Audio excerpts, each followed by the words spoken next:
please. Yeah. Why creativity? Why should any adult person want to be creative?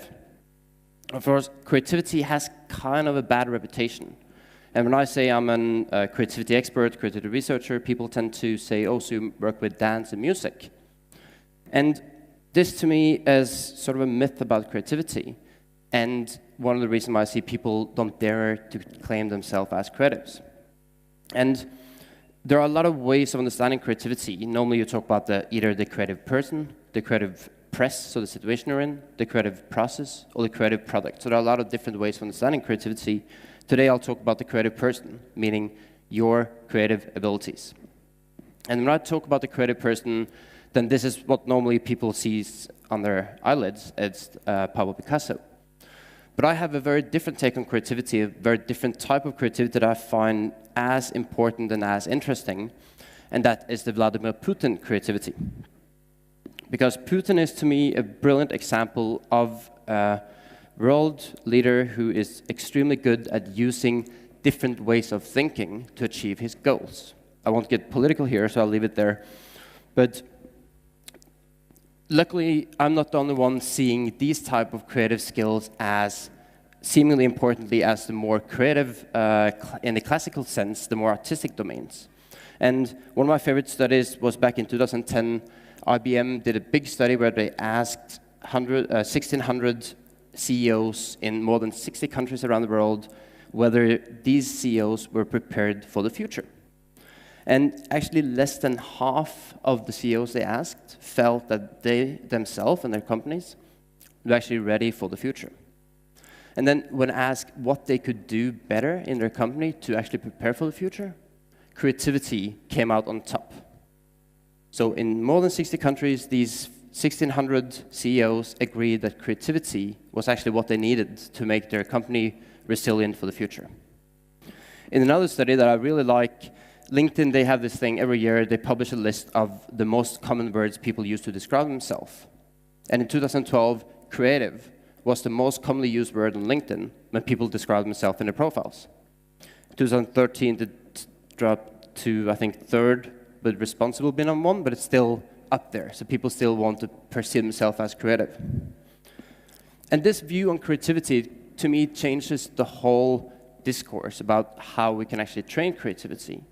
Because to me, we have to start seeing creativity as a fundamental human skill.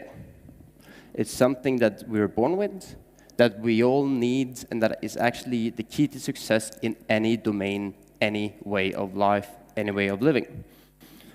And I think normally I would say that creativity is as important as an engineer or as an artist. And I love this because I see a lot of nodding here, so people seem to agree, you get the point, creativity is important. And after one of these talks I gave, this old engineer came up to me and he said, well, I really like your talk, very interesting, especially the point about like everyone should be creative. I think that's such a brilliant point. But you know, you should also remember to mention that some of us still have to do the serious stuff, so the rest of you can be creatives. And that was after listening to me for 45 minutes, only talking about why creativity is important to teach in engineering schools. So to make my point as clear as possible, in my point of view, when I talk about training creativity, it's not about art, it's about success in any aspect of life, that being work, private life, sex, cooking, wherever. Being a scientist, I always have this need to define exactly what I'm talking about. So I'll give you one of the many, many definitions of creativity with a very cliche example. So when I grew up, this was a cell phone. And this was a computer. And young me, these two things were radically separate. They were both technology. They both ran on batteries. The batteries could last for weeks and weeks, despite the normal phones today. And when Apple introduced the iPhone, I was conceptually shocked because the two things, cell phone and computer, had so little in common that seeing the two things put together as one thing was, to me, really new. And it was really useful. I loved having this new thing. I just never thought about it because it was two separate things. And what I wanted to pay attention to here is actually the conceptual difference between the original components. Because in my line of research, we see creativity as being the ability to take two or more concepts or conceptual understandings and put them together in something new that fulfills being novel, as in new, and also being useful for some kind of context. But why is this something we have to relearn? Why don't I talk about learning creativity? And I'll give you a very, very simple example. It might be a bit caricated, but some of you, or most of you, have probably seen this before. It's called the 9-dot puzzle. The challenge is link all the 9 dots using 4 straight lines or fewer without lifting the pen and without tracing the same line more than once. So I'll give you 15 seconds. Normally it's 10 minutes.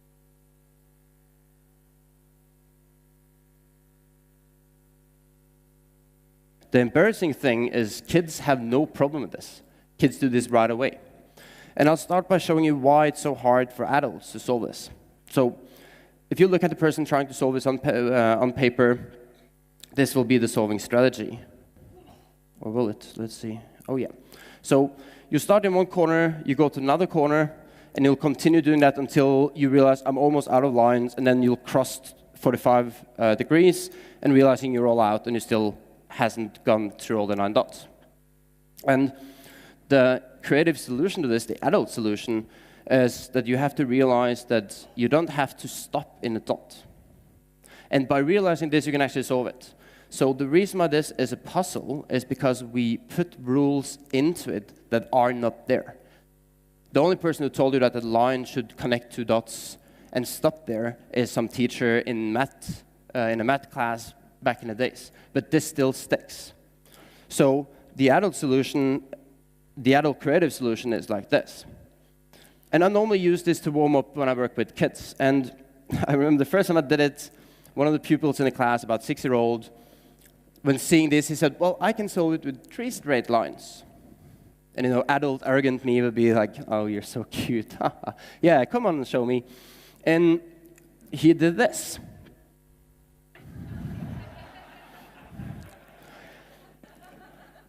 And it's a completely fine solution. I've also seen kids folding the paper around, so you can sort of do it with 1 straight line, just going around the paper in circles, which is also still fine. But in this same class, another pupil said, well, I can actually solve it with 1 straight line. And I had already been shocked once, so I was, okay, maybe you can. He walked onto the, and he did this. And it's still a completely fine solution. It's just embarrassing that we didn't think about it, because we have this idea of there being a relationship between the thickness of a line and the size of a point, right? Making this a really challenging task for adults, very simple task for kids. So something happened along the way.